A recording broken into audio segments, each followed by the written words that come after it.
जयश्री राधे, रामधारी गुप्ता, खंड 2, प्रतिलेखन संख्या 80, गति 120 शब्द प्रति मिनट। प्रारंभ करें।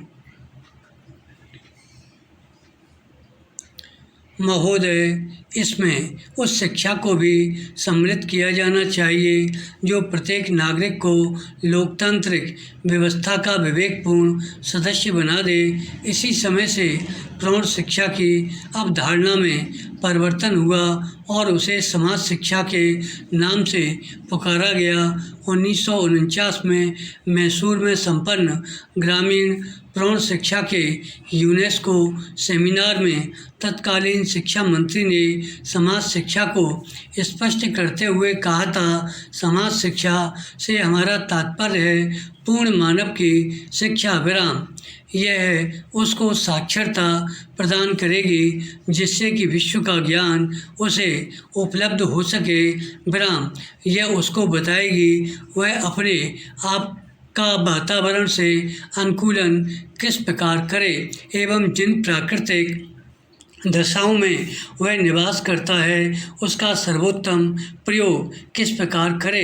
इसका अभिप्राय उसे उत्तम कला कौशलों तथा उत्पादन की विधियों की शिक्षा देना है जिससे कि वह अधिक उत्तम आर्थिक स्थिति को प्राप्त कर सके।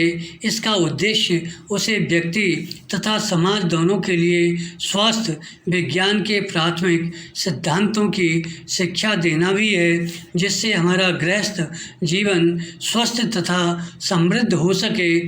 इस शिक्षा को उसे नागरिकता का पाठ पढ़ाना चाहिए जिससे कि उसे संसार की बातों का ज्ञान प्राप्त हो जाए और वह अपनी सरकार को उन निर्णयों के निर्माण में सहायता दे सके जो शांति तथा प्रगति में योगदान करें। प्रोफेसर कबीर ने समाज शिक्षा की परिभाषा देते हुए लिखा है कि समाज शिक्षा को अध्ययन के एक प्रकार के पाठ्यक्रम के रूप में परिभाषित किया जा सकता है जिसका उद्देश्य व्यक्तियों में नागरिकता की चेतना का उदय और उनमें सामाजिक समैक्य की उन्नति करना है विराम।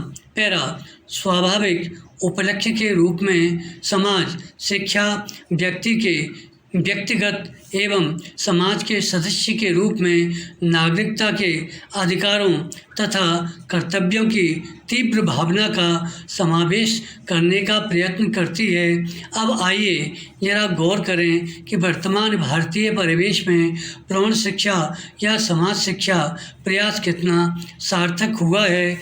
आज से 23 साल पूर्व सन 1978 में साहित्य परिचय प्रौढ़ शिक्षा विशेषांक के अपने एक लेख में डॉक्टर चौबे ने प्रारंभ में ही लिखा है, जब कोई समाज जातिवाद, वर्गवाद, क्षेत्रवाद, गरीबी, बेरोजगारी, बीमारी तथा असमानता से ग्रस्त रहता है तो उसका विकास अवरुद्ध हो जाता है।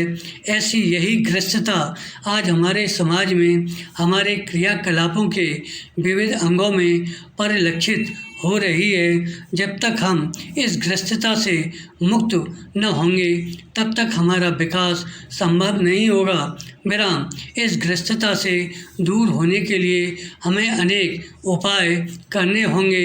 इन उपायों में शिक्षा का स्थान बहुत ऊंचा है। हमारे देश की अधिकांश जनता अभी भी साक्षर नहीं हो पाई है। जब तक हम इस प्रयास में सफल नहीं होते तब तक हमारी जनतंत्रीय व्यवस्था खोखली रहेगी। उल्लेखनीय है कि प्रौढ़ शिक्षा के क्षेत्र में सरकारी स्तर पर स्वतंत्रता के पूर्व से ही प्रयास प्रारंभ हो गया था जिसमें आज तक कई मोर्चों पर प्रौढ़ शिक्षा के प्रचार प्रसार का कार्य जारी है। धन्यवाद।